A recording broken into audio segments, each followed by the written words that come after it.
냉장고는 오랫동안 우리의 삶에서 가장 믿을 수 있는 조력자였습니다. 음식이 상하지 않도록 신선함을 오래 유지하도록 도와주는 도구로 여겨져 왔죠. 특히 나이가 들수록 음식이 상하면 아깝고 건강에도 부담이 되기에 무조건 냉장고에 넣는 습관이 자연스러워졌습니다. 하지만 과연 모든 음식이 냉장 보관에 적합할까요? 오늘 말씀드릴 이야기는 단순한 팁이나 요령이 아닙니다.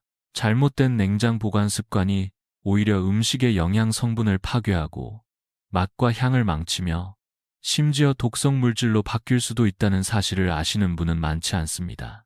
겉으로는 멀쩡해 보여도 내부에서는 세포막이 파괴되고 효소 활동이 멈추며 중요한 영양소들이 사라지는 일이 실제로 벌어지고 있습니다. 이 영상을 준비하면서 가장 충격적이었던 건 우리가 매일같이 먹고 믿고 보관하던 음식들 대부분이 이런 위험 속에 있었다는 점이었습니다. 특히 부모님 세대 혹은 은퇴 후 건강을 가장 우선시하는 분들이 잘못된 정보로 인해 소중한 영양을 놓치고 있다는 생각에 마음이 무거웠습니다. 그래서 오늘은 냉장고에 넣는 순간 효능이 반으로 줄어들거나 건강에 좋지 않은 영향을 줄 수 있는 7가지 대표적인 음식들을 소개해 드릴까 합니다. 하나하나 과학적 근거와 함께 설명드릴 테니 지금까지의 보관 습관을 점검해 보시는 계기가 되셨으면 좋겠습니다. 그리고 이 내용을 통해 단 한 분이라도 건강에 도움이 된다면 그보다 더 큰 보람은 없을 것 같습니다. 그렇다면 어떤 음식들이 냉장고와 맞지 않을까요? 첫 번째는 우리가 너무나도 자주 먹는 바나나입니다. 바나나는 대표적인 열대 과일입니다. 따뜻한 기후에서 자라는 바나나는 한 번도 추위를 겪어본 적이 없기 때문에 낮은 온도에 대한 방어 시스템이 전혀 없습니다. 그래서 냉장고에 들어가는 순간 마치 갑작스러운 한파를 맞은 것처럼 반응하게 됩니다. 껍질이 검게 변하고 속살이 물러지면서 보기에도 좋지 않지만 더 큰 문제는 보이지 않는 내부에서 일어납니다. 바나나의 세포벽은 차가운 온도에서 쉽게 파괴되며 이로 인해 내부 효소가 밖으로 흘러나오고 갈변 현상이 시작됩니다. 이 과정에서 비타민C는 급속히 감소하고 본래 바나나가 자연스럽게 만들어내는 항산화 물질인 도파민 역시 제대로 생성되지 않게 됩니다. 한 연구에 따르면 13도 이하에서 며칠만 보관해도 비타민C의 80%가 사라진다고 보고되었습니다. 냉장고에 넣는 순간 바나나는 단순한 죽은 과일로 바뀌는 셈이죠. 그렇다고 해서 바나나를 무조건 빨리 먹어야 한다는 뜻은 아닙니다. 올바른 방법으로 숙성을 조절하면 더 오랫동안 즐길 수 있습니다. 바나나는 13도에서 21도 사이의 실온, 특히 통풍이 잘 되는 그늘진 곳에서 보관하는 것이 이상적입니다. 바나나 거리에 걸어두면 자연스럽게 에틸렌가스가 순환되어 숙성도 조절됩니다. 숙성을 늦추고 싶다면 바나나 송이에서 하나씩 떼어내 줄기 부분을 랩으로 감싸보세요. 이렇게 하면 최대 40%까지 숙성 속도를 늦출 수 있습니다. 완전히 익은 바나나는 짧게 냉장 보관할 수는 있습니다. 껍질은 검게 변해도 속살은 아직 괜찮은 경우가 많죠. 하지만 장기 보관이 필요하다면 적당한 크기로 잘라 냉동 보관하는 것이 훨씬 안전합니다. 중요한 건 냉장이 아니라 바나나에게 맞는 환경을 이해하고 조절하는 지혜입니다. 바나나처럼 열대성 식물이 냉장고와 맞지 않는다는 사실은 어쩌면 이해가 될 수도 있습니다. 그런데 우리 식탁에서 빠지지 않는 감자조차 냉장 보관이 위험하다는 사실 들어보신 적 있으신가요? 감자는 보기엔 단단하고 차가운 환경에서도 괜찮아 보일 수 있지만 사실 내부에서는 매우 민감한 생리적 반응이 일어나고 있습니다. 냉장고처럼 낮은 온도에 노출되면 감자 속 전분이 설탕으로 전환되는 냉장유도 감미화가 일어납니다. 이 반응은 감자가 스스로 추위를 견디기 위해 당분을 만들어내는 일종의 생존 전략이지만 문제는 여기서 끝나지 않습니다. 이렇게 늘어난 당분은 고온에서 조리될 때 감자 속의 아미노산과 결합해 아크릴라마이드라는 물질을 생성하게 됩니다. 이 물질은 세계보건기구에서 인체에 발암 가능성이 있는 물질로 분류된 바 있으며 특히 120도 이상의 온도에서 튀기거나 굽는 방식으로 조리할 경우 그 생성량이 급격히 증가합니다. 즉, 냉장고에서 꺼낸 감자를 기름에 튀기거나 오븐에 구우면 건강에 좋지 않은 물질이 생길 수 있는 것입니다. 뿐만 아니라 차가운 온도는 감자 특유의 포슬포슬한 식감을 무너뜨립니다. 세포가 파괴되고 수분이 빠져나가면서 감자는 푸석하고 물렁한 질감으로 변하게 되죠. 맛도 예전 같지 않고 영양까지 손실되니 여러모로 손해인 셈입니다. 그렇다면 감자는 어디에 보관해야 할까요? 정답은 어두우면서도 통풍이 잘 되고 12도에서 15도 정도의 서늘한 환경입니다. 예전 어르신들이 지하 저장고에 감자를 보관했던 이유도 바로 이런 조건이었죠. 베란다 구석이나 종이 상자, 신문지에 싸서 흙이 묻은 채로 보관하면 더욱 오래갑니다. 또한 양파와 함께 두면 감자의 숙성이 빨라지고 쉽게 썩을 수 있으니 반드시 따로 분리해 주세요. 감자는 우리가 자주 먹는 만큼 작은 습관의 차이가 건강에 미치는 영향도 큽니다. 냉장고가 아니라 감자에게 맞는 자연스러운 공간을 찾아주는 것이 진짜 현명한 보관법입니다. 감자처럼 일상적으로 먹는 식재료가 냉장 보관에 취약하다는 사실은 놀랍지만 여기서 멈추지 않습니다. 이번에는 건강식의 대명사로 불리는 마늘에 대해 이야기해 보겠습니다. 마늘은 면역력 강화, 항염 효과, 혈액순환 개선 등으로 널리 알려져 있어 특히 중장년층에서 건강을 위해 매일 섭취하는 분들도 많습니다. 그런데 이런 마늘을 냉장고에 보관하는 순간 오히려 효능이 급격히 줄어들고 때로는 건강을 해칠 수도 있다는 사실은 잘 알려져 있지 않습니다. 먼저 냉장 보관된 마늘은 쉽게 싹이 납니다. 껍질을 벗겨보면 연두색 싹이 올라온 걸 자주 볼 수 있죠. 이는 마늘이 외부의 스트레스를 받고 방어 반응으로 새로운 생장을 시도하는 신호입니다. 문제는 이 과정에서 마늘이 가지고 있던 영양분이 새싹으로 이동하면서 원래의 알뿌리에 있던 유효 성분이 줄어든다는 것입니다. 또한 싹이 난 마늘은 특유의 알싸한 향이 사라지고 맛있으며 위가 약한 사람에게는 소화 불량이나 속쓰림을 유발할 수 있습니다.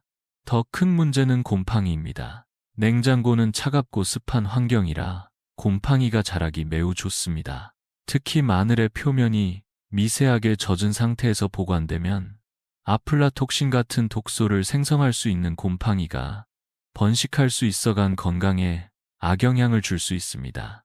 여기에 더해 마늘의 대표 성분인 알리신은 냉장 보관 중 빠르게 분해됩니다. 연구에 따르면 불과 10일 만에 알리신 함량이 절반 이하로 줄어들 수 있습니다. 그렇다면 어떻게 보관해야 할까요? 통마늘은 15도에서 18도 정도의 서늘하고 통풍이 잘 되는 장소에 두는 것이 가장 좋습니다. 그물망이나 바구니에 담아두면 공기가 잘 통해 습기 걱정도 줄일 수 있죠. 플라스틱 용기나 밀폐 용기는 피하고 다진 마늘은 냉장 보관하되 7일 이내에 사용하거나 냉동 보관으로 소분하는 것이 안전합니다. 매일 먹는 건강식일수록 더욱 신중하게 다뤄야 합니다. 마늘을 제대로 보관하는 일은 단지 맛을 지키는 것 이상으로 우리 몸을 지키는 일이기도 합니다. 마늘과 마찬가지로 부엌에서 빠질 수 없는 식재료가 바로 양파입니다. 하지만 양파 역시 냉장고와의 궁합을 잘 따져봐야 하는 대표적인 채소 중 하나입니다. 많은 분들이 양파는 쉽게 상한다고 생각해 냉장고에 넣는 경우가 많습니다. 특히 껍질이 벗겨지지 않은 통양파도 무조건 냉장 보관하는 습관이 흔하죠. 하지만 양파는 의외로 냉장 환경보다 건조하고 통풍이 잘 되는 서늘한 공간에서 훨씬 더 오래 신선함을 유지할 수 있습니다. 양파는 수확 이후에도 계속 호흡을 하며 미세한 열과 수분을 내뿜습니다. 이로 인해 통풍이 되지 않는 냉장고 안에서는 내부 습도가 높아지고 곰팡이 발생 위험이 커집니다. 게다가 냉장 온도는 양파의 세포 내에서 미세한 얼음 결정을 형성할 수 있어 조직이 손상되고 다졌을 때 물이 줄줄 흐르거나 질감이 물컹하게 느껴질 수 있습니다. 또한 냉장 보관 중 양파의 전분이 포도당이나 과당으로 변하면서 맛이 지나치게 달아질 수 있습니다. 일부 품종에서는 이러한 변화가 풍미를 떨어뜨리고 요리 시 기존의 조화로운 맛을 해치게 되는 경우도 있습니다. 특히 5도 이하의 낮은 온도에서는 풍미와 조직감이 동시에 손상될 가능성이 큽니다. 그렇다고 해서 양파를 무조건 냉장고에서 꺼내야 한다는 뜻은 아닙니다. 상황에 따라 적절히 구분하는 것이 중요합니다. 껍질이 붙어 있는 통양파는 13도 내외의 서늘하고 건조한 공간에 망사나 바구니에 담아 보관하는 것이 좋습니다. 반면에 이미 자른 양파는 표면이 외부 공기에 노출되어 세균 번식 위험이 있으므로 밀폐 용기에 담아 냉장 보관하고 7일 이내에 사용하는 것이 안전합니다. 또 하나 중요한 팁은 감자와 양파를 절대 함께 보관하지 않는 것입니다. 양파에서 나오는 에틸렌 가스는 감자의 숙성을 촉진시켜 금방 썩게 만들 수 있습니다. 최소한 1m 이상 떨어뜨려 두면 각각의 신선함을 훨씬 오래 유지할 수 있습니다. 익숙하다고 해서 당연히 냉장고로 향했던 양파. 이제는 음식의 특성과 상황에 맞는 보관이 더 필요합니다. 작은 차이가 음식의 맛과 우리 건강을 지켜줍니다. 양파처럼 자주 쓰이는 식재료를 보관할 때도 세심한 구분이 필요하다는 것을 알았다면 이제는 조금 다른 종류의 음식으로 시선을 옮겨볼 차례입니다. 바로 아침 식사로 자주 찾게 되는 빵입니다. 많은 분들이 남은 빵을 곰팡이로부터 보호하기 위해 냉장고에 넣는 것이 더 안전하다고 믿습니다. 특히 여름철이면 더더욱 그렇죠. 하지만 놀랍게도 냉장은 빵의 신선도를 지켜주는 것이 아니라 오히려 더 빨리 굳게 만드는 주범입니다. 이 현상은 노화라고 불리는 전분의 재결정화 과정에서 비롯됩니다. 빵 속의 전분 분자가 차가운 온도에서 구조를 바꾸면서 수분을 밀어내고 단단해지게 만드는 것입니다. 어떤 연구에서는 냉장고 온도에서 보관한 빵이 실온에서 둔 빵보다 무려 6배나 빠르게 굳는다고 밝혀졌습니다.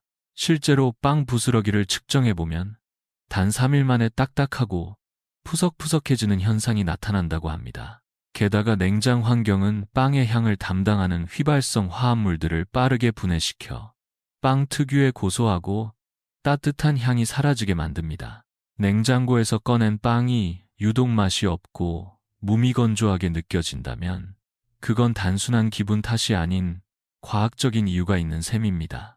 그렇다면 빵은 어떻게 보관해야 할까요? 일주일 안에 먹을 예정이라면 종이봉투나 빵 보관함 같은 통풍이 되면서도 적당한 습도를 유지해주는 곳에 두는 것이 좋습니다. 만약 더 오랫동안 보관하고 싶다면 처음부터 썰어놓고 냉동 보관하는 것이 훨씬 현명합니다. 냉동실에서는 전분의 노화가 거의 일어나지 않기 때문에 신선한 상태가 오래 유지되죠. 먹고 싶을 때는 해동하지 말고 바로 토스터기에 넣으면 바삭하고 고소한 식감이 살아납니다. 빵은 단순한 음식이 아니라 하루를 시작하는 중요한 한 조각입니다. 부드럽고 향긋한 그 맛을 오래도록 지키고 싶다면 냉장고보다는 온도와 습도에 맞는 방법을 선택해야 합니다. 작은 습관의 변화가 매일 아침에 기분까지 바꿔줄 수 있습니다. 매일 아침 따뜻한 토스트 위에 꿀 한 스푼 또는 따뜻한 물에 타서 건강을 챙기시는 분들 많으시죠. 앞서 이야기한 빵과 함께 자주 소비되는 꿀 역시 보관 방법에 따라 그 효능이 크게 달라질 수 있다는 점 알고 계셨나요? 꿀은 수천 년 전부터 약으로도 쓰였고 상하지 않는 완벽한 자연식품으로 알려져 있습니다. 실제로 이집트 무덤에서 발견된 0년 된 꿀도 여전히 먹을 수 있을 정도로 보존력이 뛰어나죠. 그런데 많은 분들이 꿀도 다른 식재료처럼 냉장고에 넣어야 신선할 거라고 생각합니다. 안타깝게도 이것이 꿀에게는 오히려 해가 되는 행동입니다. 첫 번째 문제는 결정화입니다. 꿀 속의 포도당은 저온에서 용해도가 낮아져 먼저 결정 형태로 굳기 시작합니다.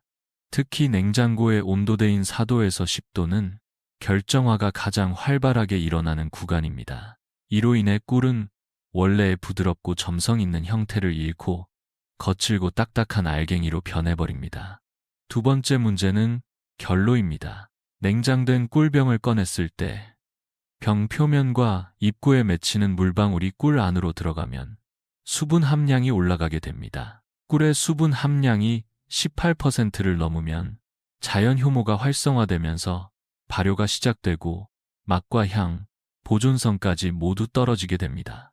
세 번째는 효소의 활동 저하입니다. 꿀이 항균력을 가지는 이유는 글루코스 옥시다아제라는 효소가 과산화수소를 만들어내기 때문인데 이 효소는 저온에서 활성이 크게 줄어듭니다. 꿀을 냉장하면 단지 단맛만 남고 면역력에 도움이 되는 유익한 성분들은 줄어들 수밖에 없는 것이죠. 꿀의 이상적인 보관 온도는 약 20도 내외의 실온입니다. 직사광선을 피하고 뚜껑을 꼭 닫아 서늘하고 어두운 곳에 두는 것이 가장 좋습니다. 혹시 결정화가 일어나더라도 따뜻한 물에 중탕하면 다시 원래대로 돌아오며 유익한 효소는 그대로 유지됩니다. 자연이 준 귀한 선물인 꿀, 냉장고보다는 꿀의 특성을 이해하고 지켜주는 지혜로운 보관이 필요합니다. 그래야 그 향과 효능을 온전히 누릴 수 있습니다. 자연에서 온 선물인 꿀도 냉장고와는 어울리지 않는다는 사실을 알게 되었다면 마지막으로 살펴볼 음식은 우리가 가장 흔하게 냉장고에 넣는 채소 중 하나인 토마토입니다. 많은 분들이 토마토를 사오면 무조건 냉장고에 넣습니다. 특히 여름철에는 더 빨리 상할까 걱정돼서 읽기 전부터 서둘러 냉장 보관하는 경우도 많죠. 그런데 의외로 토마토는 냉장 보관이 그 풍미와 식감을 잃게 만드는 가장 큰 원인이 될 수 있습니다. 토마토는 열대성 식물로 12도 이하의 환경에서는 냉해라는 생리적 현상을 겪습니다. 이 과정에서 세포막을 구성하는 인지질이 응고되어 세포벽이 손상되고 내부의 수분이 미세한 얼음 결정으로 변해 조직이 무너지게 됩니다. 그래서 냉장고에서 꺼낸 토마토를 썰면 수분이 과도하게 흐르거나 질감이 푸석하고 탄력이 없는 느낌을 받게 되는 것이죠. 더욱 중요한 것은 향과 맛에 관련된 유전자 활동이 저온에서 억제된다는 점입니다. 미국 플로리다 대학과 중국 저장대 연구에서는 12도 이하의 온도에 며칠만 노출되어도 토마토 내부의 수백 개 유전자가 일시적으로 비활성화된다고 밝혔습니다. 이 유전자들은 향을 내는 휘발성 물질을 만드는 효소와 관련되어 있기 때문에 한번 억제되면 다시 실온으로 돌려도 원래의 풍미가 완전히 회복되지 않습니다. 냉장 토마토가 밋밋하게 느껴지는 이유가 여기에 있습니다.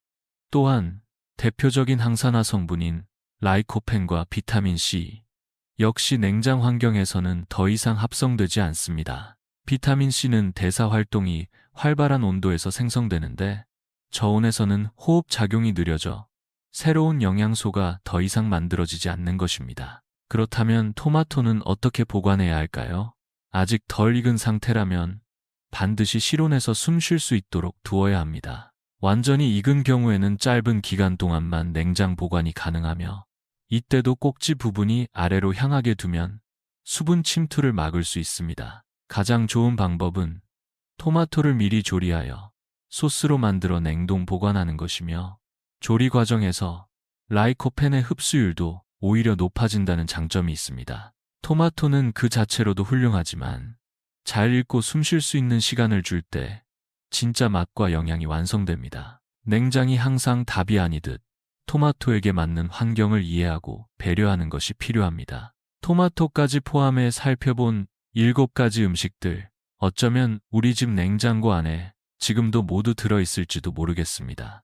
그동안은 무조건 시원하게 보관하는 것이 좋은 줄로만 알았고 그게 가족 건강을 지키는 일이라고 믿어왔으니까요. 하지만 오늘 이야기에서 보셨듯이 냉장고는 만능이 아닙니다. 오히려 어떤 음식에게는 차가운 온도가 독이 되기도 하고 세포를 파괴하고 영양을 줄이며 때로는 건강에 해로울 수 있는 물질까지 만들기도 합니다. 물론 냉장이 반드시 나쁘다는 뜻은 아닙니다. 중요한 건 음식의 특성과 상황에 맞게 구분해서 보관하는 지혜입니다.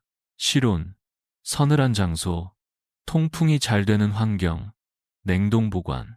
각각의 재료가 가진 고유의 특성을 이해하고 조금만 신경 쓰면 음식의 맛과 향, 그리고 소중한 영양까지 오래 지킬 수 있습니다. 그리고 무엇보다 낭비를 줄이고 삶의 작은 부분에서 만족감을 얻을 수 있습니다. 혹시 오늘 말씀드린 음식들 중에 그동안 아무 생각 없이 냉장고에 넣고 계셨던 게 있으셨나요? 그게 습관이 되어 수년간 반복되어 온 건 아니었는지 조심스럽게 돌아보는 계기가 되셨길 바랍니다. 당신의 건강은 작은 습관에서부터 시작됩니다. 이 영상이 도움이 되셨다면 아직 이런 정보를 모르고 계신 부모님이나 형제, 친구들에게도 꼭 공유해 주세요. 우리가 나누는 작은 정보 하나가 누군가의 식생활을 바꾸고 삶의 질을 높이는 계기가 될 수 있습니다. 오늘도 따뜻한 식탁 위에 건강한 음식이 함께하길 바라며 끝까지 함께해 주셔서 감사합니다.